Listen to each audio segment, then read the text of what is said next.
दोस्तों, मेरे चैनल को जरूर सब्सक्राइब करें। आपका बहुत बहुत धन्यवाद।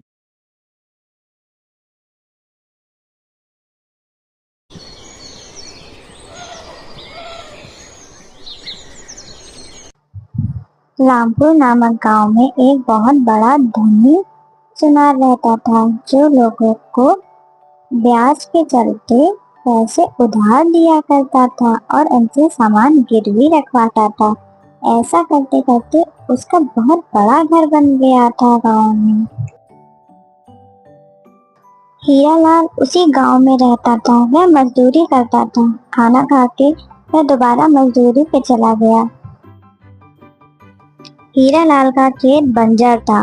वह बहुत परेशान था। एक दिन उसके दोस्त ने उसको सलाह दी। अरे हीरालाल, कैसे हो? घर में सब बढ़िया है? बहुत ही परेशान लग रहे हो। कोई दिक्कत हो तो बताओ मुझे, तुम्हारा दोस्त हूँ मैं आखिर। अरे भाई, क्या बताऊं, बहुत परेशान हूँ। घर पे एक बूंद राशन नहीं है और ये बंजर जमीन भी मेरे सर चढ़ी है। कुछ समझ नहीं आ रहा। अरे तो तुम इतना दुखी क्यों हो? तुम्हारे पास कोई कीमती सामान हो तो वह सेठ धनीराम के पास जाकर गिरवी रख दो और उससे पैसे ले लो खेती करने के लिए। इतना कह के उसका दोस्त वहां से चला गया और हीरालाल सोचने लगा अब क्या करे। फिर हीरा ने जल्दी जल्दी अपने खेत का काम खत्म करके सेठ धनीराम के घर गया। नमस्कार सेठ जी, वो मुझे थोड़ा सा उधार पैसे चाहिए थे। मुझे अपने खेत के लिए चाहिए थे। जैसे ही मेरी फसल आ जाएगी मैं उसको बेचकर आपके पैसे वापस कर दूंगा। क्या मुझे पैसे मिल सकते हैं? मैं सोने का मंगलसूत्र गिरवी भी रख दूंगा। अरे कैसी बात कर रहे हो भाई, मैं बैठा किस लिए हूँ यहाँ पे? तुम गरीबों की मदद के लिए। लाओ दो अपना मंगलसूत्र, मैं तुम्हें उसके बदले पैसे देता हूँ।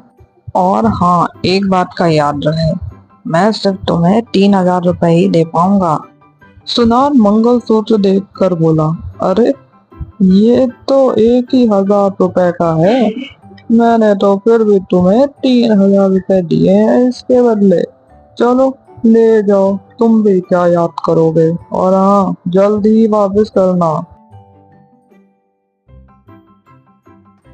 हीरालाल सुनार की बात मान गया और उसे धन्यवाद कहकर वापस अपने घर की ओर फसल काटने चला गया।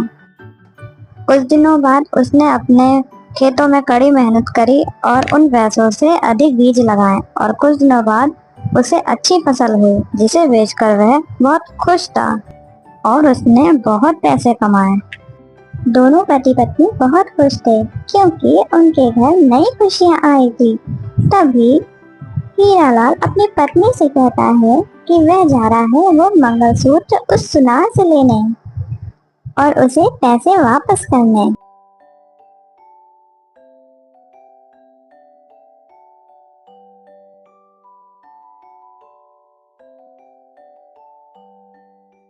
अरे सेठ जी नमस्कार, कैसा चल रहा है आपका धंधा? ठीक तो है आप? हाँ हाँ, सब बढ़िया। तुम्हें देख के लगता है शायद तुम मेरे पैसे वापस करने आए हो, क्यों? हाँ सेठ जी, आपके दिए हुए पैसे से मेरी फसल में बहुत अच्छा सुधार हुआ है और मैंने उसे शहर में बहुत अच्छे दामों पर बेचा है, जिससे मुझे मुनाफा हुआ है। अब मैं अपना मंगलसूत्र लेने आया हूँ और आपके पैसे वापस करने आया हूँ। हाँ हाँ, चलो अच्छा है, तुम्हारा भी जीवन सुधर गया। आखिर मैं यही चिंता में था कि तुम्हारा मंगलसूत्र कहीं यहीं ना रह जाए। वैसे बैठो, मैं लाता हूँ तुम्हारा मंगलसूत्र। सुनार अपनी अलमारी से वह मंगलसूत्र निकालकर उसे देता है। सेठ जी, ये मेरी पत्नी का मंगलसूत्र नहीं है, ये नकली है। ये किसी और का है शायद। मेरी पत्नी के मंगलसूत्र के पीछे मेरे पिताजी का नाम लिखा हुआ था और इसके पीछे नहीं लिखा है। जरा आप ध्यान से देखिए।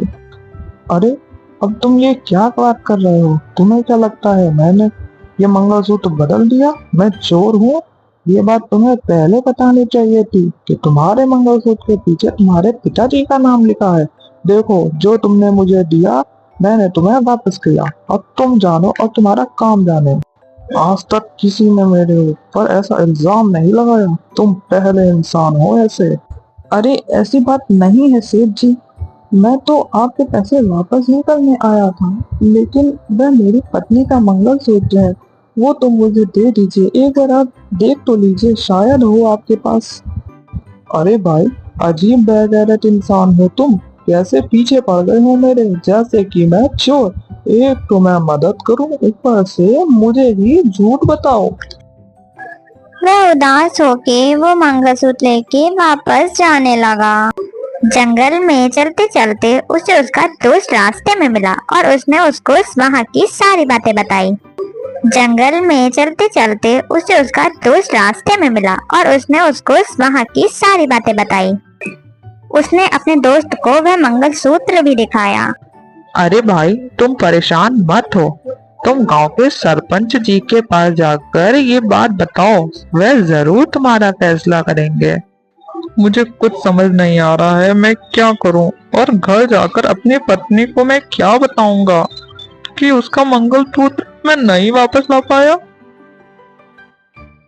अरे दोस्त, दिल छोटा मत करो, तुम सरपंच जी के पास जाओ और परेशान मत हो, वह जरूर तुम्हारी बात सुनेंगे। हरी अपने दोस्त की बात सुनकर धीरे धीरे सरपंच जी के घर की ओर चलने लगा और उनके पास पहुंचकर उसने सारी आपबीती उन्हें बताई। सरपंच जी, सुनार ने मेरा मंगलसूत्र बदल दिया है, मेरी मदद करें। क्या सबूत है तुम्हारे पास कि यह मंगलसूत्र तुम्हारा ही है? अगर तुम्हारे पास कोई सबूत है तो तुम दिखाओ मुझे। सरपंच जी, वह मंगलसूत्र मेरा पुश्तैनी मंगलसूत्र है, जिसके पीछे मेरे पिताजी का नाम लिखा हुआ है, और जो सुनार ने मंगलसूत्र दिया है उसके पीछे कोई भी नाम नहीं लिखा हुआ है। सरपंच जी के कहने पे सरपंच जी का आदमी उस सुनार को घर लेकर आ जाता है।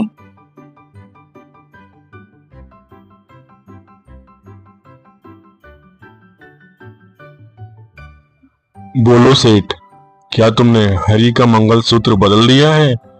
तुम्हारे पिताजी तो ऐसा नहीं करते थे। आखिर बात क्या है सेठ, तुम मुझे सही सही बताओ। सरपंच जी, मैं तो इन गरीबों की मदद करता हूँ, इन्हें कर्ज दे के।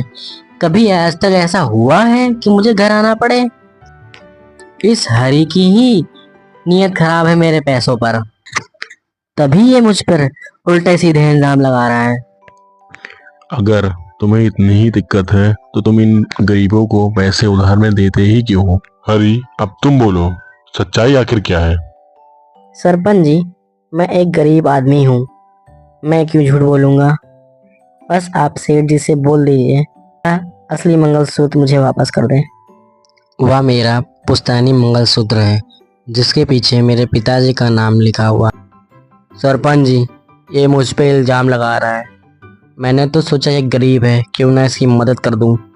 मैंने तो इसके जैसे लाखों की मदद की, पर किसी ने कुछ कहा नहीं, लेकिन ये मुझे ही गलत ठहरा आ रहा है। सरपंच जी, ऐसे तो ये मुझे पूरे गांव में बदनाम कर देगा। अब इसका कोई आप ही उपाय निकालिए सरपंच जी। मुझे लगता है सेठ सही है, शायद गलती तुमसे ही हो रही है। एक बार तुम जाके उस मंगलसूत्र को दोबारा चेक करो और उसके बाद देख के मुझे बताओ, फिर आगे मैं देखता हूँ। आज की सभा यहीं खत्म होती है। सरपंच जी की बात सुनकर सेठ मन ही मन खुश हो गया कि अब उसकी चोरी नहीं पकड़ी जाएगी, लेकिन हरी उदास हो गया। उसका पुश्तैनी मंगलसूत्र अब उसके पास नहीं था। सरपंच जी के मन में एक ख्याल आया और उन्होंने अपने आदमी से कहा, मुझे लगता है ये सेठ झूठ बोल रहा है। हरी का मंगलसूत्र इसी ने रखा हुआ है। ये सेठ जहाँ अपना सोना रखता है, तुम जाके उस सोने को चेक करके देखो और शायद उसमें ही हरी का मंगलसूत्र हो। मैं चाहता हूँ ये काम तुम जल्द से जल्द करो, वरना वह सेठ सतर्क हो जाएगा और अगर कहीं वह मंगलसूत्र छुपा ना दे। जी सरपंच जी, जैसा आप कहते हैं मैं वैसा ही करता हूँ। लेकिन ध्यान रहे, तुम्हें बहुत सतर्क होकर सेठ के घर जाना होगा, ताकि उसे यह ना पता चले कि तुम मेरे आदमी हो। जी सरपंच जी, उसे बिल्कुल भी नहीं पता चल पाएगा कि मैं आपके आदमी हूँ और मैं वेश बदल कर जाऊंगा, क्योंकि मेरे पास एक पुश्तैनी हार है जो कि मैं उसके घर गिरवे रखूंगा और देखूंगा कि वह हार वह बदलता है या नहीं। अगर वह बदल देगा तो वह पकड़ा जाएगा। अगले ही दिन सरपंच का आदमी भेष बदलकर सेठ के घर गया। उस सेठ जी, मुझे कुछ पैसे उधार चाहिए, क्या वो मुझे मिल सकते हैं आपसे? और मेरे पास एक पुश्तैनी हार है जो आपके पास गिरवी रख दूंगा। वैसे मैं तो किसी को उधार देता नहीं हूँ, लेकिन तुम मुझे थोड़ा ठीक इंसान लग रहे हो। ठीक है, ले लो फिर। और हाँ, पर एक बात याद रहे, जिस हार की तुम बात कर रहे थे उस हार को तुम्हें मेरे पास गिरवी रखना होगा। हाँ हाँ, क्यों नहीं सेठ जी, जैसे ही मेरे पास पैसे आ जाएंगे मैं आपके पैसे लौटा दूंगा और अपना हार भी ले लूंगा आपसे। सेठ उसे पैसे दे देता है और वह वो पैसे लेकर चला जाता है। कुछ दिन बाद वह सेठ के घर वापस आता है, वह पैसे लौटाने और अपना हीरो का हार ले। सेठ जी, ये लीजिए अपने पैसे और मेरा हार मुझे वापस कर दीजिए। सेठ जब उसका हीरो का हार निकाल रहा होता है तब वह व्यक्ति देखता है कि हरी का मंगलसूत्र असली वाला उसके ही टोकरे में पड़ा है और वह जाकर सबको ये बात बता देता है। फिर सरपंच जी उसको भरे गांव में बीच बाजार में बुलाकर उसको गांव से बेदखल कर देते हैं और हमेशा हमेशा के लिए निकाल देते हैं। सरपंच जी ने हरी को इंसाफ दिलाया, इसीलिए कहते हैं हमेशा सच का साथ देना चाहिए, ना कि झूठ का। आज की कहानी यहीं तक।